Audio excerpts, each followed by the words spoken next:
Hi, this is Wallace Collins. I'm an entertainment lawyer, and you're watching MUBUTV, Music Business Television.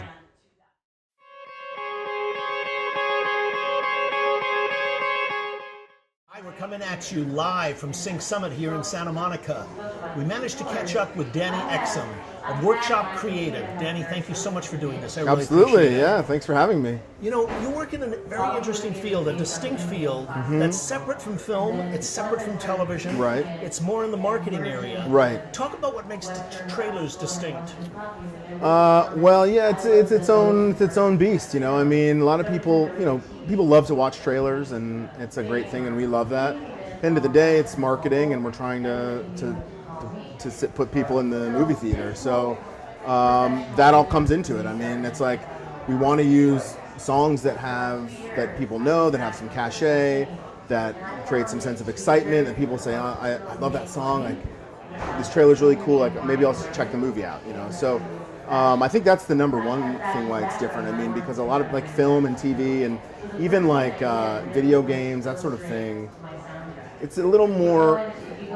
We're definitely on the creative side, but we also have to deal with the advertising aspect. So I think that would be the number one difference. Okay. Yeah. The other interesting thing about trailers is that often your musical choices are serving a marketing need rather than serving a creative thing for the motion picture.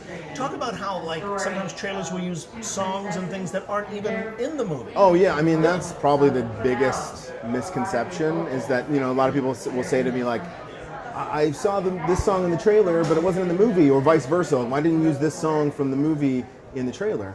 And at the end of the day, they're two separate entities. I mean, they want to use the song that's going to sell the movie the best. Now, if it's a movie like any sort of movie that has songs in it, that maybe it's a musical, High School Musical, for example, they're probably going to use those songs in the feature, in the trailer, because it's part of the movie, it's part of everything about it. But like a lot of times, they want to sell it a different way. They want to sell it to a different demographic. Maybe it's young males, maybe it's young females, maybe it's older women. So we cut different trailers and different looks based on what demographics they're looking at and where they kind of want to sell it. And so the music changes. With that, with each demographic cut. So, it could be a Nancy Meyers movie, and it's something sweet and maybe a little romantic and a little like wistful for older women. Maybe it's like an action movie, and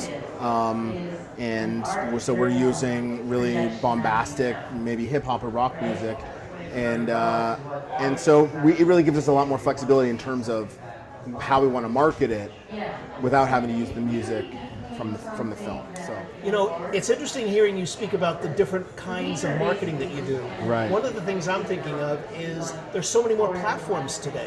You have online, you have Facebook, you have social media. Sure. Do you ever design different kinds of trailers for different kinds of platforms, Sure. like ones that will never be seen on TV? Or yeah, all the time. Okay. I mean, there's even a thing called a tweezer, which is a very short teaser that's meant to be on tweeted out on Twitter. So they're like 3-second, like quick pieces. So yeah, they take the social media thing into account. They do online only stuff a lot. They do, that more is getting into the sort of viral marketing thing. And once you get into that world, it's like all different kinds of stuff. We don't do a lot of that, but like that happens a lot. Yeah, I mean, whether it's something you're just seeing online that's not even in the theater, something that you might see on TV, something you might see on a billboard that has like a moving, like a video billboard that's just like a spot for that billboard. Maybe it's 5 seconds kind of overview of the feature. So really any kind of, whether it's social media or billboard media or whatever it is, like there's a specific kind of trailer. You can't really call it a trailer, but specific piece of marketing, we'll say, for those different things. The other interesting thing about trailers is that they're done from a marketing perspective in terms of budget.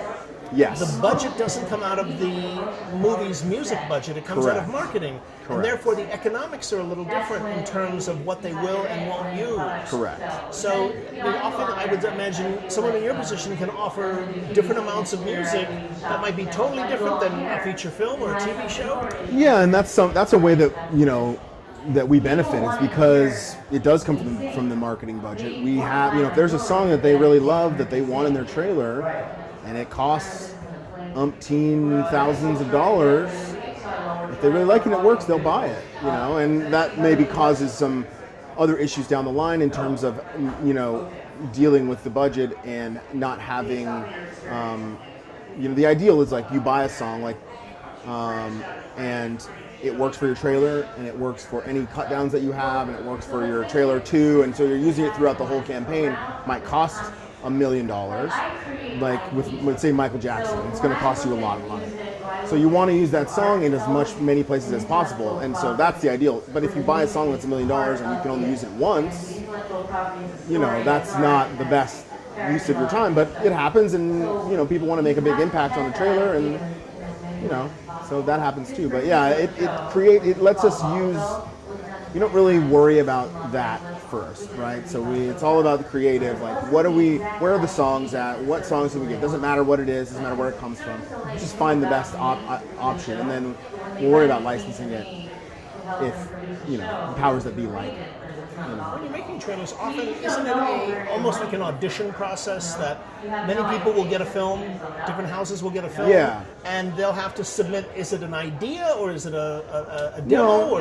No, it's a finished trailer. I mean, we do everything. We do copy and music and graphics and and everything. And yeah, there are shootouts between different shops, and that's just sort of how it goes now.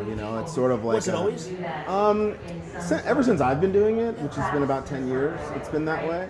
I'm sure that it kind of wasn't always like that, but I don't know. But now it certainly is, and it's it's not like you even know who's really working on stuff. Like, you could find out if you really wanted to, but it's not overtly like they're like, X company is working on this. Why don't you try that? A lot of times, like, even they call it Frankensteining. They'll take, say, Trailer House 1 worked on a spot and Trailer House 2 worked on a spot, and they like the music in 1, but they like the cut in 2, so they take the music or even the middle section and put it in Trailer House 2's cut, and then sort of it's a mixture of both spots, and so it gets sort of murky as to who gets the finish, whose turn it is, but ultimately whoever gets the finish, and it's a Frankenstein thing, and that's just how it goes. And it's happened to me before, and I've been on both sides of that, and it's sort of something you just have to deal with, part of the thing.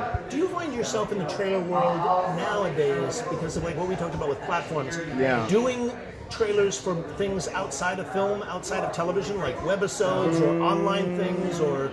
Yeah, a lot of people do. We don't really work on that kind of stuff, but there are certainly, that certainly happens. Yeah, really? There's all kinds of, marketing companies. Whether you call it a trailer or a promo, you probably call that more of a promo, but it's the same idea. You know what I mean? So we do some television promos as well, but nothing online. No online, like there are a lot of companies that do like Yahoo promos or YouTube promo stuff. We don't do any of that, but it certainly does exist. But your edits definitely go across platforms. Sure. I mean, there's no reason why it couldn't go to that. It couldn't be the same thing. I mean, the idea is the same. So, yeah. Will you ever use a different piece of music in a trailer, depending on the edit length? Meaning like between a trailer or for the minute one we'll use this, or for the 2-minute one usually we'll use something else. They would cut it down. A lot of times, like the song's in the trailer and maybe they're tired of it, they don't want to hear it anymore, so find more music when we're doing TV spots, right? We do a whole other gathering of music, and those are going to be regular length songs, and so they'll cut them down. But I don't think the length justifies the music choice necessarily, because we can always cut it to whatever we want. You want? Yeah. Okay. Yeah. So. Yeah. But yeah, I mean, we use all different kinds of stuff. We use library music. We use commercial music. We use sometimes people used to use film scores a lot. That doesn't really happen so much anymore, but it's still there. We compose things ourselves. We hire composers and do custom things. I mean, it's kind of wide open in terms of like, how do we solve this? Right, the parameters are much wider. Yeah. Okay. Yeah. All right. Yeah. Wonderful. Danny, thank you so much for coming in and doing it. Yeah, I thank really you. appreciate it. I appreciate it. Thank you. It was an interesting talk. Yeah, good.